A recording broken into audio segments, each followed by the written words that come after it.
कैसे हो आप सभी। आज से संविधान एकदम बेसिक से स्टार्ट करने वाले हैं। सीरीज वाइज वीडियो एक के बाद एक आएगी जो आपके एग्जाम पॉइंट ऑफ व्यू से बहुत इंपॉर्टेंट होगी। तो कहाँ से उत्पत्ति होती है, हिंदी इंग्लिश दोनों में है। आप ये नोट्स दोनों में चाहो तो ले सकते हो, ठीक है। ये याद रखिएगा, ओरिजिन ऑफ पॉलिटी। और देखो, आप सीधा ये अपने में टारगेट रखो, बिना टारगेट के मत जिंदगी जिया करो, टाइमलाइन के साथ कि हमें ये चीज़ें नोट करनी है। सिर्फ देखना नहीं है, ये तमाशा तो चल नहीं रहा है, ये आपके जीवन के कैरियर की बात है। हो सकता है घर पे माता पिता बीमार हो, कुछ बहुत बड़ी जिम्मेदारी हो। जब आप ये चीज़ कर लोगे तो वो पैसे आएंगे, आप कुछ भविष्य में ऐसी सिक्योर चीज़ें कर लोगे, तो इसको सीरियस लो। सब इसी से शुरू होता है, ठीक है। सभी को मैं ये कहता हूँ बार बार कि अपनी जिम्मेदारियों को एहसास करो और चीज़ों को समझना शुरू करो। तो पॉलिटी या कॉन्स्टिट्यूशन आप कहते हो, संविधान, दोनों समझेंगे कहाँ से आया। आप तो ये जानते होंगे ना कि भाई कोई चीज़ उत्पत्ति होती है, ऐसे तो आ नहीं गया। विचारों की उत्पत्ति होती है, फिर थॉट के बाद शब्द आते हैं। सबसे पहले दुनिया में यूनिवर्स में जो चीज चल रहा है, तो पॉलिटी आया कहां से। पॉलिटी ये वर्ड आया है पॉलिस से। पॉलिस पुलिस वाला नहीं, पॉलिस है जो कि ग्रीक वर्ड है। अब ये वहां के सिटी को, सिटी स्टेट को पॉलिस कहते थे। आपने अभी मैं एक और एग्जांपल आपको देता हूं, मेट्रोपोलिस आपने सुना होगा। आप सुनते हो ना कि मेट्रोपोलिस स्टेट है, ये मेट्रोपोलिस सिटी है, मेट्रोपॉलिटन सिटी है। ये सब उधर के ही वर्ड है। हमारे देश में कोर्ट कचहरी, ये जितने भी वर्ड है ना, लैटिन वर्ड आप सुनते हो, लैटिन यानी कि ग्रीस से आया हुआ है। उनके जो स्क्रिप्ट है उसको लैटिन कहते हैं। क्लियर हो गया। अब उसी को अंग्रेजों के पास भी गया और अंग्रेज यहाँ रूल करते थे तो उन्होंने सब ये लागू कर दिया। इसका मीनिंग होता है एंशिएंट ग्रीस में पॉलिटिकल ऑर्गेनाइजेशन, यानी राजनीतिक संस्था। हिंदी वाले हो तो भैया हिंदी वाला है, लेकिन टाइम बचाने के लिए मैं दोनों चीजें नहीं पढ़ाता हूँ, आपको एक ही चीजें पढ़ाऊंगा ताकि आपको मोटा मोटी चीजें समझ में आए। आपका उद्देश्य ये होना चाहिए चीजें समझ में आए भाषा में, तो आप जिस भी भाषा में कंफर्टेबल हो लेके पढ़ सकते हो। Later it was scientifically studied by Socrates, Plato and Aristotle. कुछ टाइम के बाद सुकरात ने पढ़ा, प्लेटो ने पढ़ा और अरिस्टोटल ने इसको पढ़ा। अब समझिएगा यहाँ पे माजरा है क्या, ठीक है ना। लीनिएज ऑफ थिंकर्स है ये। लीनिएज क्या होता है, उनकी परंपरा है।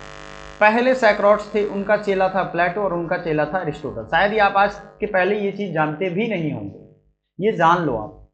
ये आपको मैं कह रहा हूं, ये बहुत इंपॉर्टेंट है, आपके लिए बहुत जरूरी है। सुकरात सबसे बड़ा गुरु है, उनका गुरु, उनका शिष्य प्लेटो है, प्लेटो का अरिस्टोटल है, और इन्हीं का एक चेला था कौन, सिकंदर। समझिएगा वो क्यों सिकंदर वैसा बना विश्व विजेता, उतनी क्रूरता उसमें कहाँ में आ गई, कहाँ से आ गई, ये गुरु परंपरा में ही आपको दिखेगा।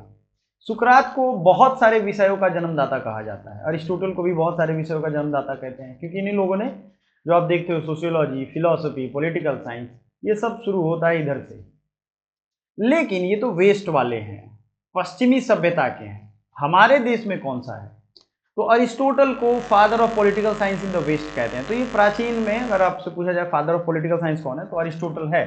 लेकिन सीधा एक चीज मैं आपको जो समझा रहा हूं उसको समझिए कि ईस्ट में कौन सा है, यानी हमारे देश में कौन सा है। तो फेमस कोट है, man by nature is a political animal and he who by nature and not by accident is without A state is either above humanity और बिलो इट। समझिए इसका मतलब क्या है। इन्होंने एक कहावत कही थी कि man is political by nature. Man राजनीतिक प्राणी है अगर कोई नहीं है नेचर से, बाय नेचर से, तो या तो वो एक्सीडेंट से ऐसा हो गया है, या वो ह्यूमैनिटी में है ही नहीं, वो भगवान है या राक्षस है, या उसके बिलो है या उसके ऊपर है। ऐसे इसको डिटेल में पढ़ोगे तो ये थियरी है उनकी, पूरी पढ़ोगे।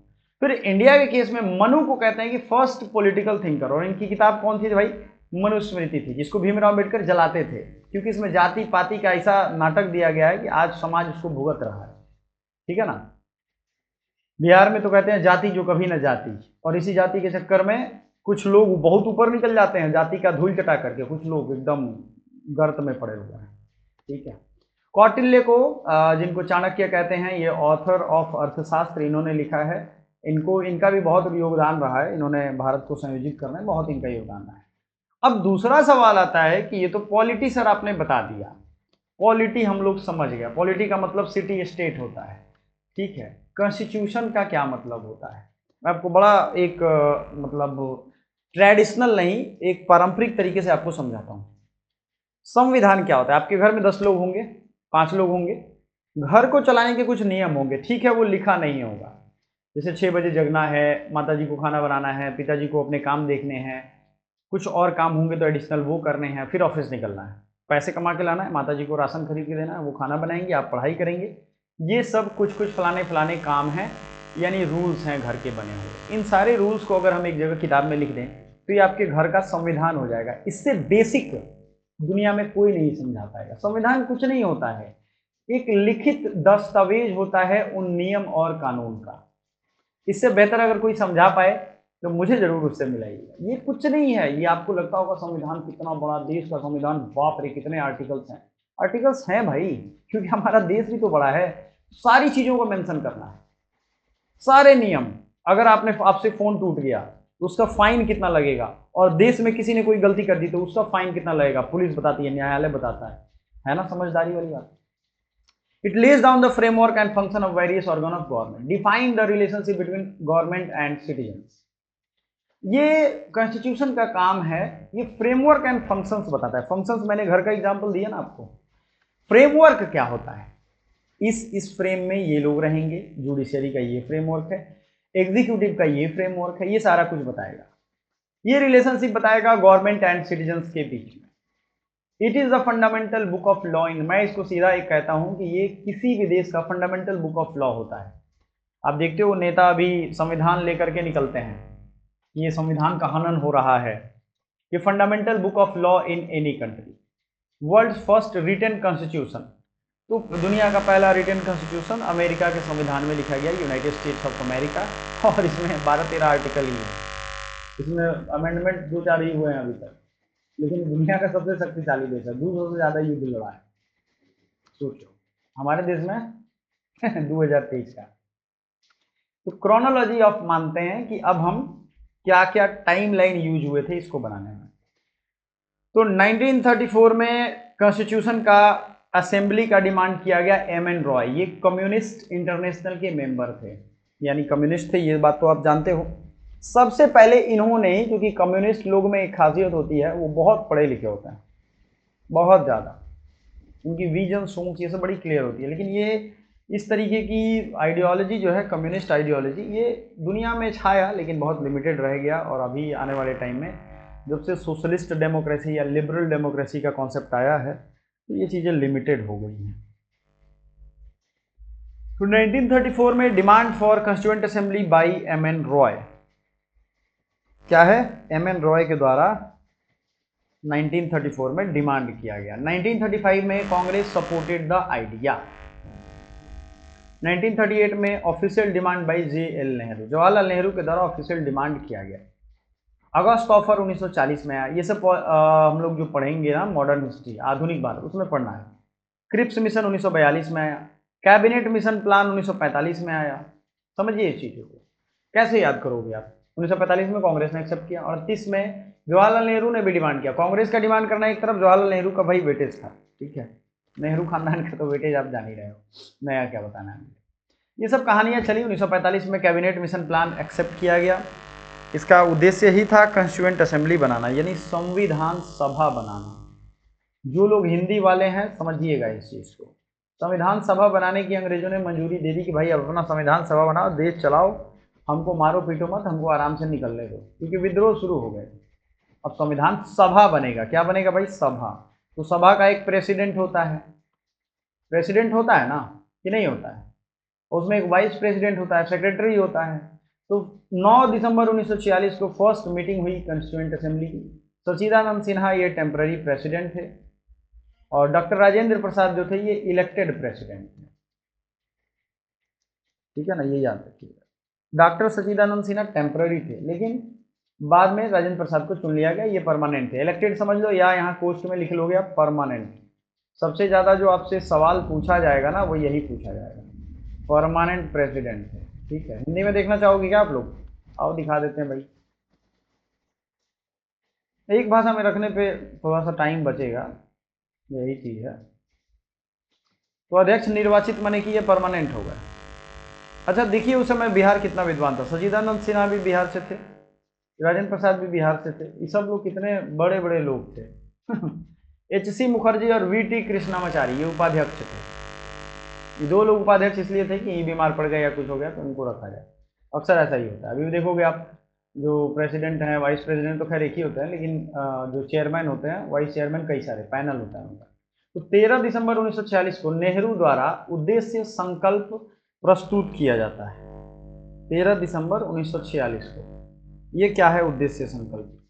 आप पढ़ रहे हो, आपके जीवन का कुछ उद्देश्य है। उसी तरीके से हमारा संविधान बन रहा था तो उसका ऑब्जेक्टिव यानी उद्देश्य को बताया गया। समझिएगा क्या ऑब्जेक्टिव है हमारे संविधान का। हमारा देश जो है वो सेक्युलर देश होगा कि नहीं, हमारे देश में क्या कुछ होना है, किस तरीके का हमारा देश होगा, ये सब यहाँ 13 दिसंबर को 1946 को शुरू हुआ। तो उद्देश्य संकल्प दिया गया। 22 जनवरी 1947 उद्देश्य संकल्प स्वीकृत किया गया। 26 नवंबर 1949 संविधान अपनाया गया। 26 जनवरी 1950 संविधान लागू हुआ। क्या हुआ, समझ में आ रहा है आपको? मतलब संविधान कब लागू हुआ और कब अपनाया गया, ये दोनों में एकदम क्लैरिटी रखना। सबसे ज्यादा गलती यही होती है। मैं वीवीआई ड्रॉ कर रहा हूं, इसका महत्व समझिएगा। संविधान लागू हो जाता है, आपको अपनाया जाता है 26 नवंबर 1949 को। उस दिन से कुछ कुछ जैसे सिटीजनशिप, आपके इलेक्शन के कुछ प्रोविजंस, ये सब लागू हो जाते हैं, क्योंकि देश में चुनाव करवाना था। नहीं तो चुनाव नहीं होता तो फिर वो डेमोक्रेसी होता नहीं, हमारा लोकतंत्र है ना, मूर्खों का तंत्र। जनता मूर्ख को चुन देगी, मूर्ख राज करेगा। रेपिस्ट को चुन देगी, क्रिमिनल्स को चुन देगी, दंगाई को चुन दोगी तो वही राज करेगा, है ना। ये हमारे देश में है। आपके जितने भी सांसद हैं उनमें देखो वो किस नेचर के हैं, कहाँ अय्यासी करते हैं, ठीक है ना। थोड़ा सा इंडिया में इंटेलेक्चुअल्स हैं, ऐसा नहीं है, लेकिन बड़ी लिमिटेड लोग हैं। ग्राउंड लेवल पे अगर आप अमेरिका में, मैं कहता हूँ डोनाल्ड ट्रंप या कोई भी राष्ट्रपति हो, उसको 200 आदमी जुटाना मुश्किल हो जाता है किसी सभा में। भेड़ बकरी की तरह लोग यहाँ चले आएंगे अगर कोई आ जाए देखने को। कोई नेता आ जाए तो 200 तो ऐसे ही घूमते फिरते मिल जाएंगे। क्यों? क्योंकि वहाँ के लोग सेंसिबल, ऐसा नहीं अपने देश से नहीं प्यार करते, उनके देश पे हमला एक करके देखो, आपके देश को बर्बादी कर देंगे। अमेरिका का यही हाल है, वो अपने देश से सबसे ज़्यादा प्यार करते हैं। उनके एक नागरिक को पकड़ोगे तो आपका एक शहर उड़ा देंगे, उनका ये हाल है। तो आपसे तो ज़्यादा काबिल हैं वो, उनको अपने देश से भी ज़्यादा प्यार है। लेकिन सवाल ये है कि यहाँ नेताओं ने जनता को इस तरह से बना दिया है, कैपेबल मूर्ख बनाया हुआ है। चलिए आगे बढ़ते हैं। भारत गणराज्य मुख्य तत्व, आधिकारिक नाम है भारत गणराज्य, ठीक है, ठीक है, अच्छे, बिल्कुल। शासन प्रणाली संप्रभु, समाजवादी, धर्मनिरपेक्ष, लोकतांत्रिक गणराज्य यानी कि संसदीय प्रणाली सहित है। सोवरेन, सोशलिस्ट, डेमोक्रेटिक, रिपब्लिक, है ना, सेक्युलर भी है। सोशलिस्ट, सेक्युलर, ये सब शासन प्रणाली है। माने हमारे शासन में इन सब चीज़ों का रोल रहेगा ही रहेगा। चलो आगे आ जाओ हिंदी में। रिपब्लिक ऑफ इंडिया, भारत गणराज्य। गणराज्य का क्या मतलब होता है, कोई बताएगा क्या? देखो गणराज्य का मतलब होता है जो हेड ऑफ स्टेट है वो अब वंशानुगत नहीं रहेगा, वो किसी ना किसी हाल में चुना हुआ आदमी रहेगा, ठीक है।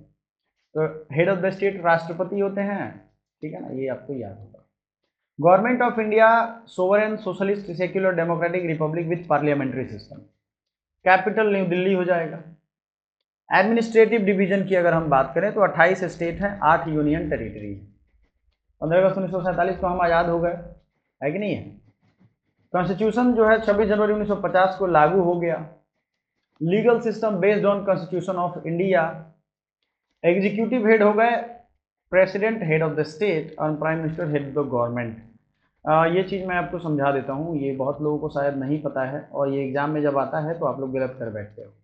हेड ऑफ स्टेट का मतलब होता है कि हमारे राज्य का मतलब एक वास्तविक एक हेड होगा और एक प्रतीकात्मक हेड होगा। वास्तविक हेड यानी जो इलेक्टेड गवर्नमेंट है, क्योंकि हमारा लोकतंत्र है, जनता के द्वारा चुनी हुई सरकार हेड होना चाहिए, तो हमने मान लिया हेड ऑफ गवर्नमेंट पीएम को। हेड ऑफ स्टेट इसलिए कहते हैं क्योंकि जो राजाओं का कॉन्सेप्ट था, है ना, उसको भी अगर सिरेमोनियल हेड हम देखें प्रतीक के रूप में तो वही है, क्योंकि इनका तो कभी ठीक नहीं है, कोई प्रधानमंत्री नहीं रहेगा 2-4 दिन के लिए, ऐसा होता नहीं है। लेकिन ये बनाया गया यहाँ, ये क्यों लाया गया, इसके पीछे हम वो आएंगे। सेरेमोनियल हेड या titular head, head of the state president होते हैं। रियल हेड कहते हैं हेड ऑफ द गवर्नमेंट, ठीक है। ओरिजिनल कॉन्स्टिट्यूशन की अगर हम बात करें तो 22 पार्ट थे, 395 आर्टिकल थे, 8 शेड्यूल था। आज कुछ बढ़ा है, क्या बढ़ा है देखेंगे हम लोग। तो इसमें की फैक्ट्स पे आते हैं। की फैक्ट यानी ये फैक्ट आपको रट्टा मार लेना है, जैसे भी याद हो। हमारे संविधान का जो सिंबल है, सिंबल समझ लो, स्टील, अरे ठप्पा जिसे लगाते हैं, वो एलिफेंट है। एलिफेंट बौद्ध धर्म का है, इसका है बौद्ध धर्म का, ठीक है ना। बहुत बहुत बड़ा रोल है एलिफेंट का। बी एन राव जो थे ये कॉन्स्टिट्यूशनल लीगल एडवाइजर थे, यानी लीगल मैटर्स कॉन्स्टिट्यूशन का ये देखते थे, बहुत पढ़े लिखे थे, बहुत काबिल थे। अच्छा, एक देश की दुविधा देखो मैं आपको बताता हूँ। हमारे देश की जब संविधान लिखा रहा था ना, तो उसमें बहुत विद्वान लोग थे, मतलब कुछ लोग थे जो अनपढ़ थे या थे, लेकिन समझदार बहुत थे, वो अनपढ़ भी थे। तो ऐसा नहीं है कि अनपढ़ लोग बहुत बेकारी होते हैं, बहुत अनपढ़ ऐसे हैं जो दुनिया में बहुत नाम रोशन कर रहे हैं, ठीक है ना। तो बी एन राव जो थे ये कॉन्स्टिट्यूशनल एडवाइजर थे, लीगल एडवाइजर थे। एच वी आर अयंगर ये सेक्रेटरी ऑफ कॉन्स्टिट्यूएंट असेंबली यानी संविधान सभा के सचिव थे। याद करते चलिएगा, ये बहुत इंपॉर्टेंट है। S N Mukherjee chief draftsman of the constitution. कोई भी डॉक्यूमेंट लिखते हो ना तो उसको ड्राफ्टिंग कराना पड़ता है, यानी उसको सही तरीके से लाइन बाई लाइन अच्छे से लिखना पड़ता है, उसको ड्राफ्टिंग का यही मोटा मोटी मतलब समझो आप। तो एस एन मुखर्जी ये चीफ ड्राफ्टमैन थे। प्रेम बिहारी नारायण रायजादा ये कॉलीग्राफर थे। कॉलीग्राफर क्या होता है? सुंदर हैंड राइटिंग में जब लिखा जाएगा, जैसे मैं लिख रहा हूँ अपना नाम मान लो अमित ऐसे, लेकिन वो लोग अमित लिखेंगे ना तो इतने मस्त स्टाइल में लिखेंगे कि देखने में मजा आ जाएगा। अब चीज़ों को समझो, कॉलीग्राफी मतलब सुंदर हैंड राइटिंग से उसे सजाना। इंग्लिश वाला प्रेम बिहारी नारायण रायजादा ने किया था। ओरिजिनल कॉन्स्टिट्यूशन को, क्योंकि वो तो एक ही पीस है, decorated beautifully decorated by artists from Shanti Niketan including Nandlal Bose and Beohar Ram Manohar Sinha. तो शांति निकेतन जो आज विश्व भारती यूनिवर्सिटी है या विश्वविद्यालय है, मेरे यहाँ बहुत बच्चे सेलेक्ट हुए हैं वहाँ भी, तो उनका नंदलाल बोस और ब्यूहर राम मनोहर सिन्हा के द्वारा डेकोरेट किया गया, ब्यूटीफाई किया गया। अब ब्यूहर Ram Manohar Sinha illuminated beautified ornamented यानी उसको सजाया, उसको अच्छे से ब्यूटीफाई किया। इन्होंने भी प्रियम्बल को, अलग से इनका नाम है प्रियम्बल यानी प्रस्तावना। प्रस्तावना को किसने ब्यूटीफाई किया भाई? नाम याद रखो इस महान व्यक्ति का, ब्यूहर राम मनोहर सिन्हा। ये सब नई चीजें हैं, पुरानी किताबों में आपको नहीं मिलेगा। हिंदी वाला किसके द्वारा लिखा गया? तो हिंदी में भी तो है, हम भारत के लोग, भारत के संपूर्ण प्रभुत्व संपन्न, है ना। तो ये वसंत कृष्ण वैद्य के द्वारा किया गया, डेकोरेशन बाई नंदलाल बोस। अब आते हैं कॉन्स्टिट्यूशनल मेकिंग प्रोसेस, यानी 11 सेशन उसमें बैठकें हुई थी। सेशन अभी भी जो होता है ना, विंटर सेशन इस तरीके का, एक बार बैठते हैं लोग 2 महीने 3 महीने के लिए, आप देखते ही हो। इवन कि उस समय जनता से भी बहुत सारे सुझाव मांगे गए थे, ऑल इंडिया रेडियो के थ्रू रोज प्रसारण होता था, कहाँ सुझाव भेजना ये सब। तो 11 सेशन, टोटल टाइम 2 वर्ष 11 महीने 18 दिन लगे। Parts of Indian constitution original plus added later, ये मैं इसलिए कह रहा हूँ कि मैंने ओरिजिनली भी कितने थे ये लिख दिया है, बाद में किसको हटाया गया किसको घटाया गया वो भी लिख दिया है। तो यूनियन एंड स्टेटरी फर्स्ट वाले में है, देखो ये मैं आपको पार्ट्स एंड शेड्यूल अलग से नहीं पढ़ाऊंगा, अब ये मैं एक ही साथ आपको खत्म करने वाला हूँ, क्योंकि छोटे छोटे टुकड़ों के साथ साथ अगर एक बड़ा बड़ा पार्ट पढ़ोगे तो ज़्यादा बढ़िया रहेगा। पार्ट है और इसमें बाद में क्या जोड़ा गया ये भी है, शेड्यूल्स हैं वो जोड़ा गया, ये भी हमने यहाँ लिख दिया है, ठीक है। तो एक साथ कर लो, इसको मैंने अलग वीडियो में पढ़ाया हुआ है लेकिन आप एक साथ कर लो। ओरिजिनल पार्ट 1950 में 22 ही था। तो पहला तो पार्ट हो या शेड्यूल हो, यूनियन एंड इट्स टेरिटरी यानी संघ और उसका राज्य क्षेत्र होता है। दूसरे पार्ट में ये 2 नंबर सिटीजनशिप है यानी नागरिकता है। क्या है? नागरिकता, याद रहेगा बिल्कुल। तीसरा है फंडामेंटल राइट यानी कि मूल अधिकार, ठीक है ना। क्या है? मूल अधिकार। क्लियर हो गया? बिल्कुल। Directive principle of state policy यानी कि राज्य के नीति निर्देशक तत्व, निर्देशक तत्व इसे कहते हैं, राज्य को निर्देशित किया जाता है। 5 में है यूनियन, 6 में है स्टेट्स। क्लियर है? 5 पार्ट में पार्ट है ये भाग, 6 में स्टेट्स। अब इसमें जो है हटा दिया गया 7वें नंबर को, state in part B of first schedule 7th amendment act 1956 में इसको हटा दिया, तो इसको याद करने की जरूरत है नहीं। 8 में यूनियन टेरिटरी है, 9वें भाग में शेड्यूल एंड ट्राइबल एरियाज है। क्लियर हो गया ये? अब 10 से आते हैं, 10 वाला आपको याद रखना है। 10 यूनियन एंड स्टेट्स के बीच में relation, 11 finance property contracts and suits है, 12 है ट्रेड कॉमर्स इंटरकोर्स विद, अच्छा इंडिया में ट्रेड कैसे होगा, बाहर से ट्रेड कैसे होगा, कॉमर्स विद इन इंडिया, ये सब आपको इंडिया के स्टेट कैसे ट्रेड करेंगे, इनका अलग लॉ है, कानून है।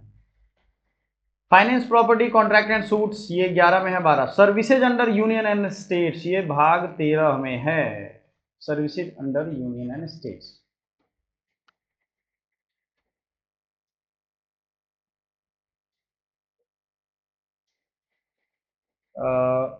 ये याद रखिएगा, ठीक है।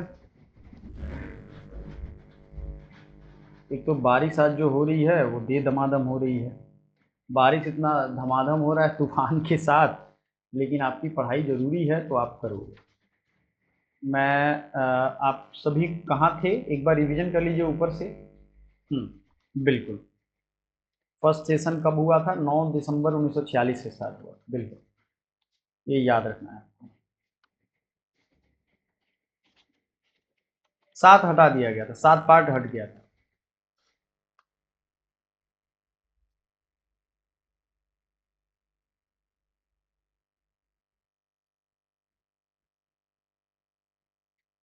कुछ चीज़ें बाद में जोड़ी गई, वो आगे मिलेगा आपको।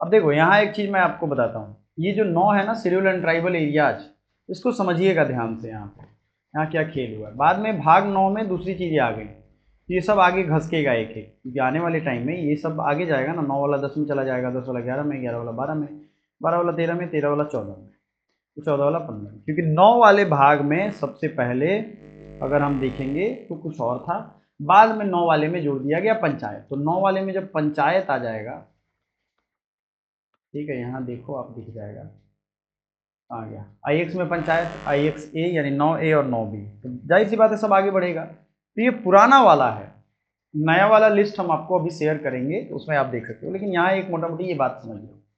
तो हम लोग एक काम करते हैं, आपको क्या क्या ऐड हुआ बाद में वो अभी देख लो, और इसका जो कंप्लीट वर्जन है यानी नया और पुराना मैं एक साथ रखना चाह रहा हूँ, तो आपको वो दिखा दूंगा अगले वीडियो में। शेड्यूल्स के साथ भी 4 शेड्यूल बाद में जोड़े गए हैं। तो आई थिंक बेसिक्स आपका क्लियर हो गया, पहले क्या था उसमें क्या इंक्लूड किया गया है, ये आपको यहाँ दिख रहा है, यहाँ पंचायती राज आया तो ये बढ़ेगा इसमें, फिर 10 आएगा, फिर इलेक्शन भी चला जाएगा 15, ये चीज़ें सुधार के तहत होती चली जाएंगी, ठीक है। अगले वीडियो में इसको देख लेंगे, थैंक यू।